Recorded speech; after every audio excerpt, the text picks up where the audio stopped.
He was not a sapper, not a trained demolitions expert, not someone the army would have chosen for mine work. He was simply the man who could not stand watching another friend bleed out on a road that looked quiet, but was engineered to kill. That morning, 14th of July 1944, Carentan, Normandy, a narrow sunlit lane curved between hedgerows thick with July insects, and beneath that innocent green lay enough German booby-traps to erase half a company. The night's rain still clung to roots and moss. It should have been a peaceful dawn. Instead, it was a chessboard of invisible threats. And the man walking into it carried only a wire loop he had bent into a teardrop hours earlier. The men behind him whispered the same question the audience is now forced to ask. Why would an entire company follow someone armed with only a piece of twisted metal? The answer came from what had happened a few hours before the sun rose, and why every rifleman behind him had made a silent decision to trust their lives to him. Just before midnight, Private Ellis had stepped on what he thought was a buried canteen. It clicked. Carver, moving faster than anyone had seen him move, slid through mud, forced his fingers beneath the pressure plate, and eased Ellis's foot off an S-mine designed to rip a human torso apart at waist height. The men had watched his hands tremble afterward, not from fear, but from the knowledge of how close they had come. Now, with daylight turning the rising dust into a pale shimmer, Carver lowered his improvised loop toward the ground. It was only 2 millimeters thick, scavenged from broken field telephone wire, bent in a way that let him feel vibration through tension alone. No manuals, no toolbox, no support from engineers. Just instinct, memory, and the terrible knowledge of what he had lost in another war zone far from France. Ahead, on that road near Carentan, the first German trap waited 2 meters from his boots, a pressure release rig linked to a spring fall that would have exploded upward at chest height. Carver's loop brushed the gravel lightly, almost tenderly, as if the earth itself were something fragile.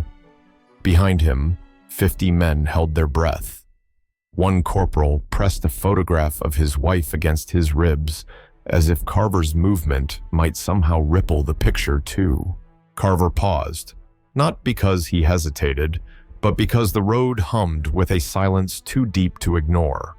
He angled the loop, traced a half circle, found the tension point, and lifted a thin coil of wire out of dust that looked undisturbed to the naked eye. It glittered once in the sun like a spider's thread, then vanished into his hand. The company understood. They were not following a technician. They were following a man who had already proven he could reach into death and pull a living soldier back. If you value stories like this, don't forget to like and subscribe. It helps preserve forgotten chapters of history. Tell me where you're watching from and what time it is there. The tool in Carver's hand did not come from an engineer's kit or an ordnance depot. It began as a severed WD-1 field telephone line cut by German artillery the night before. The wire had snapped across the dirt like a whip, its copper strands exposed and trembling from the concussive shock of the barrage. While others focused on restoring communications, Carver crouched beside the broken coil and studied it the way a jeweler studies a cracked watch spring. He slid his thumb along its length, feeling the subtle give, the softness the army manuals never mentioned. Then, without speaking, he twisted the ends inward into a teardrop shape, small enough to fit under a glove, but strong enough to hold form under pressure. It was improvised, rugged, and strangely elegant. The kind of battlefield invention no planner in Washington would ever imagine. Why did he do it?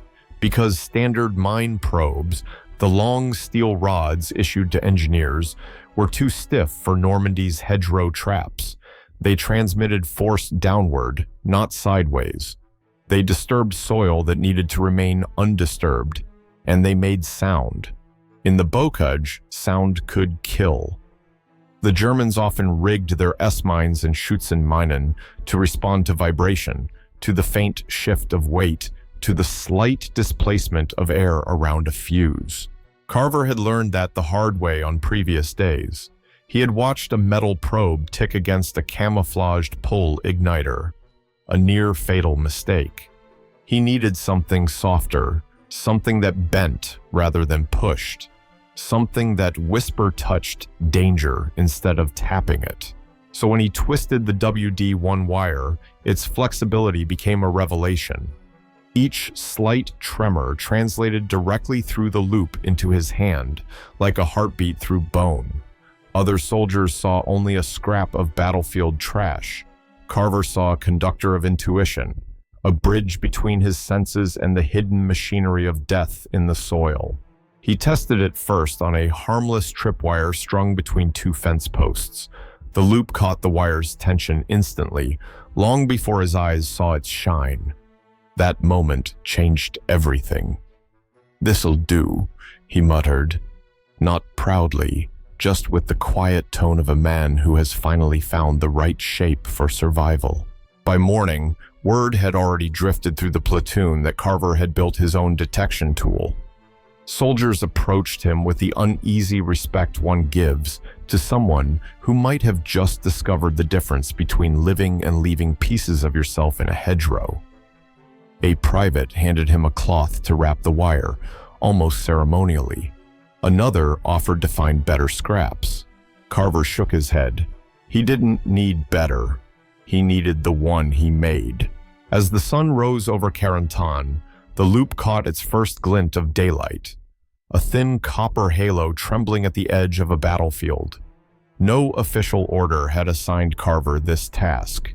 No sergeant had instructed him to lead mine-clearing operations, but when he stepped onto the lane again, the company simply fell in behind him.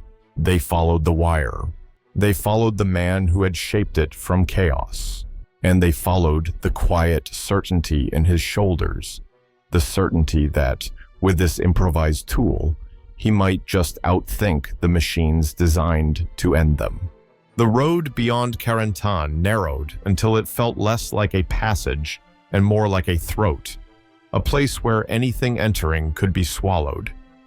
Carver slowed as he approached a cluster of bodies lying in shallow depressions, uniforms stiff with dried rain and dust. At first glance, they looked like the aftermath of last night's shelling, but the spacing was wrong, too deliberate, too symmetrical. And Carver had seen this pattern once before in a training pamphlet that most soldiers skimmed and forgot. Corpse traps, Leichenfallen. German sappers sometimes hid charges beneath their own dead or staged bodies to look freshly fallen, forcing advancing troops to touch death before death touched them. Carver crouched. His loop trembled in the air above a German soldier's sleeve. No movement, no tension. Then he slid the loop under the open lapel and felt the unmistakable resistance of a taut wire beneath the cloth. A small, nearly invisible pull igniter waited under the corpse like a second heart. Touch the body and it would detonate a small charge packed just beneath the spine, the kind designed to kill a kneeling man instantly. 11 of the 70 traps that day were built that way. Behind Carver, a rifleman muttered a prayer. Another refused to look at the faces. The stench of earthbound blood, already turning sweet, drifted upward in slow waves. Carver didn't allow his men to come closer. "Nobody touches them," he said, voice flat, as he hooked the wire loop through the dead soldier's collar and slowly dragged the body across the dirt until it slid into a ditch. Only then did he expose the pressure release plate underneath, a steel tongue held down by the weight of the corpse, a cruel, cold masterpiece of field engineering. He moved to the next body, same spacing, same symmetry. This one had a grenade rigged under the ribs, strung to a pull cord stitched inside the tunic. Carver didn't tremble. He had learned long ago that fear made hands heavy. Instead, he worked with the same softness he might have once used handling a newborn animal on his family's farm in Kansas. Light, steady, precise movements. An intimacy with danger that made the watching men shift uncomfortably. One private finally asked the question none of them wanted to voice. "How do you stand this?" Carver didn't answer right away. He pressed the loop gently against the corpse's boot heel. No wire, no tension. With the tip of the loop, he flipped the coat open a few inches. The smell of decay intensified. "You don't stand it," he said quietly. "You get through it. For someone else." Humanity in a place designed to erase it. To the men behind him, it looked as though Carver was performing something closer to a ritual than a technical process. A strange mix of reverence and grim determination. He never rushed. He never pushed. He never touched the bodies with his hands, as if refusing to grant the enemy the final cruelty of forcing him to touch death directly. By the time he cleared the 11th corpse trap, sweat had soaked the collar of his uniform and left dark streaks down his spine. His loop was no longer shiny. It was coated in dust, dried blood, and fragments of cloth pulled from the dead. Yet the men followed him more closely than before, not because he had saved them from explosives, but because he had carried the emotional weight they could not bear, calmly, deliberately, and with a dignity that made even the horrors of Leichenfallen seem smaller than the man dismantling them. The sun had risen high enough to burn the morning mist off the hedgerows, leaving the air sharp and clear, the worst kind of light for mine work. Harsh sun erased shadows, flattened depth, and turned every angle into something deceptive. Carver knew it instantly. Brightness was an enemy. It blinded as effectively as smoke. But the company behind him waited, rifles lowered, boots planted, breaths restrained. He pressed forward. By the time he reached the 36th trap, the rhythm of danger had become a kind of grim cadence. Sweep, feel, lift, expose. Each wire triggered a different memory. A Pacific jungle tripwire, a training ground dud, a friend's scream. But at the 65th trap, something changed. The soil ahead was unnervingly undisturbed, almost too perfect. Normandy mud usually clotted when German sappers dug their holes. Here it looked brushed smooth, like someone had taken time to erase every mark. Carver narrowed his eyes. He lowered the loop. It didn't catch on anything. Nothing tugged. Nothing resisted. He knelt for a closer look, slowly, deliberately, and that was when he felt it. A sudden, whisper-like tension against his left sleeve. Not on the loop, on his uniform. He froze. The men behind him did not yet understand. They saw only stillness, the kind Carver used before every trap. But Carver's heart surged against his ribs as a metallic realization spread through him. A thin-gauge German piano wire tripline, almost invisible, had hooked itself into the fabric of his cuff. He had moved just enough for it to catch. 1 degree more, one careless shift, and the pull would have armed whatever was buried in the shallow earth beneath him. He counted the seconds by the throb of his pulse. 14 seconds. Each one felt like its own lifetime. He didn't breathe. He didn't blink. He didn't even swallow. He let the air sit in his lungs like a stone, afraid the movement of exhalation alone might tighten the wire. Sweat traced down the side of his face and hung on his jaw, suspended, refusing to fall. Then, a decision. He angled the loop slowly upward, guiding it under his forearm, sliding it toward the cuff. The loop touched the tripline with a faint vibration he felt more than heard. The contrast was terrifying. Soft human skin pinned by a wire engineered for violence. Gently, excruciatingly slowly, he hooked the tripline with the loop, easing it away from his sleeve without pulling it taut. A single fiber of his uniform thread snapped. He felt it break, but the wire loosened. A breath escaped him then, barely audible, more instinct than relief.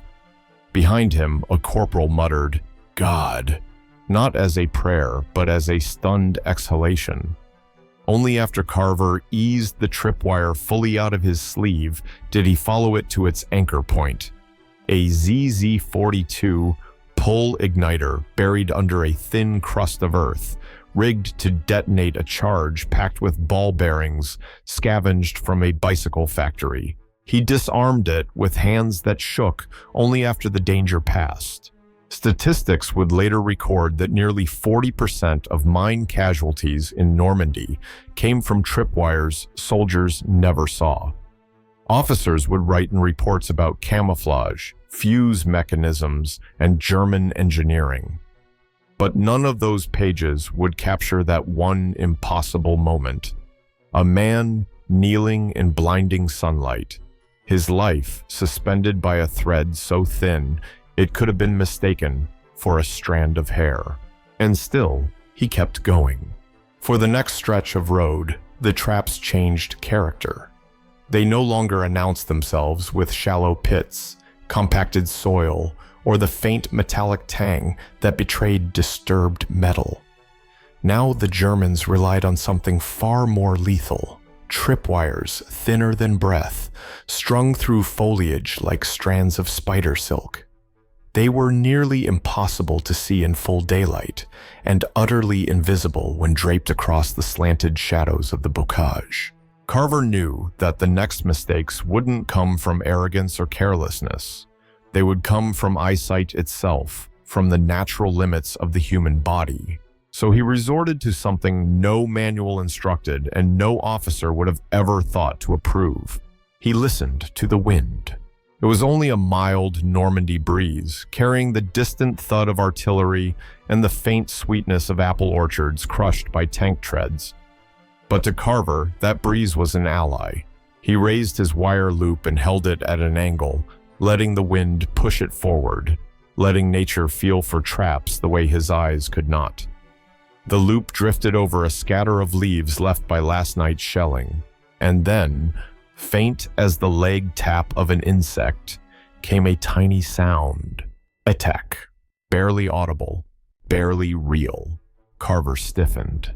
The loop had brushed something that wasn't leaf or twig. It was too taut, too linear, too intentional. He angled the loop down again, letting the wind carry it sideways. Another soft tack answered, a confirmation. And then, slowly becoming visible as Carver adjusted the light, a thin tripwire revealed itself. A single, perfect line of German piano wire threaded through a notch in a cut branch. He turned his head slightly toward the men behind him. "This one's nasty," he said. But there was something softer in his tone, too. Not fear, but the strange respect a craftsman might have for another craftsman's work.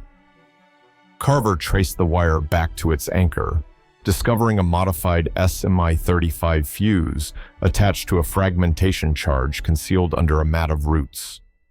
Brilliant. Horrifying. He disarmed it with a twist of the loop that tightened his knuckles until they whitened. Then came the human moment. A wounded German corporal, captured earlier that morning, was being marched past the hedgerow by two riflemen. His face was gray from blood loss, one hand clutching his ribs. When he saw Carver kneeling in the dirt, he halted unsteadily and spoke in rough, breathless English.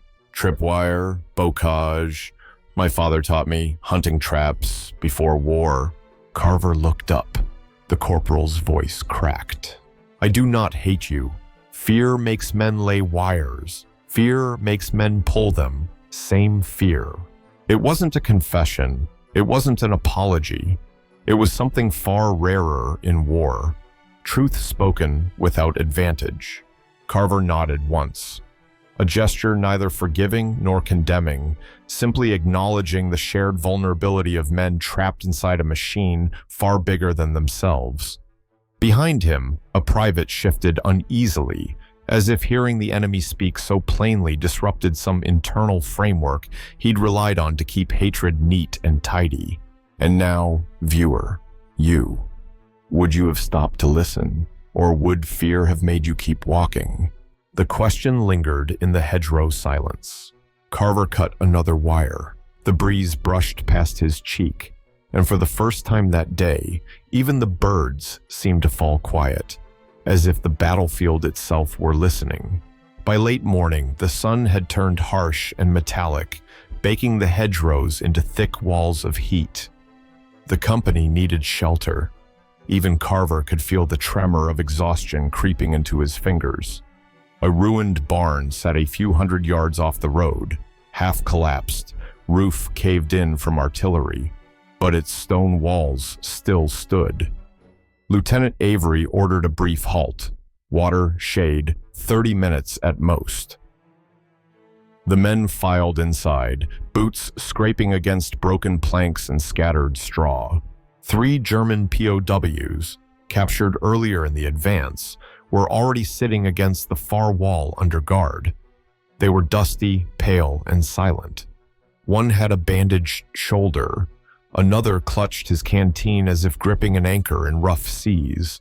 The third, a young man with dirt smeared across his cheek, stared at the floorboards as though expecting them to burst into flame.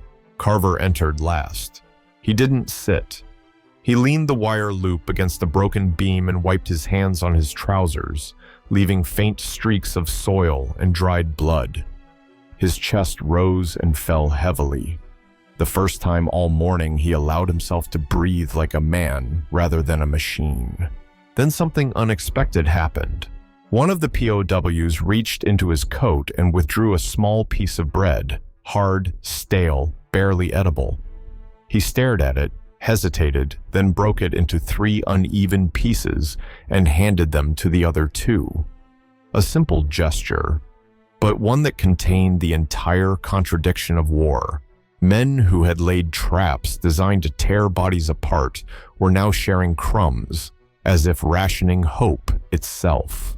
A private near Carver scoffed. "They tried to blow us to hell. Now they share bread?"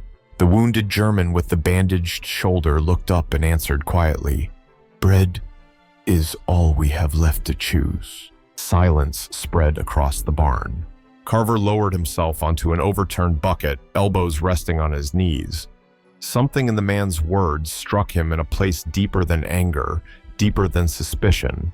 He saw 3 prisoners, not symbols, not enemies in propaganda posters, but men stripped to their smallest decisions, men who had once farmed, studied, kissed someone, and then been reshaped by orders carved from fear. One of the POWs lifted his eyes toward Carver. "You touched death today," he said in halting English. "We heard the explosions, but you are still here." Carver didn't answer. Instead, he reached into his breast pocket, searching for a cigarette perhaps, and his fingers brushed the folded letter he hadn't yet finished writing, the one meant for his mother if things went wrong, the one that read, "If I don't come home, tell her I tried to bring the others back." A realization flickered through him. He and these POWs were all walking on the same knife edge, each trying to return someone else's son home. He looked at the young German, staring at the floor. "War takes the same things from everyone," Carver murmured. A private whispered to him, "You think they feel what we feel?" And here, viewer, the question turns to you. Do you believe fear and duty feel different on opposite sides of a minefield? Or do they carve the same scars into every soldier's hands? The barn held the question like a breath withheld. Outside, artillery rumbled again, a reminder that the pause would soon end. Carver stood, took his loop, and nodded toward the door. The company rose with him, as if drawn back into orbit around the man whose hands had carried them through 70 traps, whose silence carried the weight of unspoken truths. And when the 3 POWs were led out under guard, they did not look at the rifles pointed at them. They looked at Carver, because in that dim barn, for a brief and fragile moment, he had allowed them to feel human.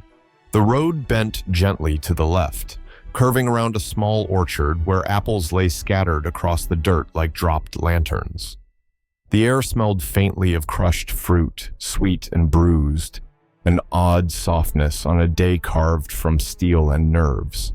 Carver's boots pressed quietly into the soil, each step deliberate.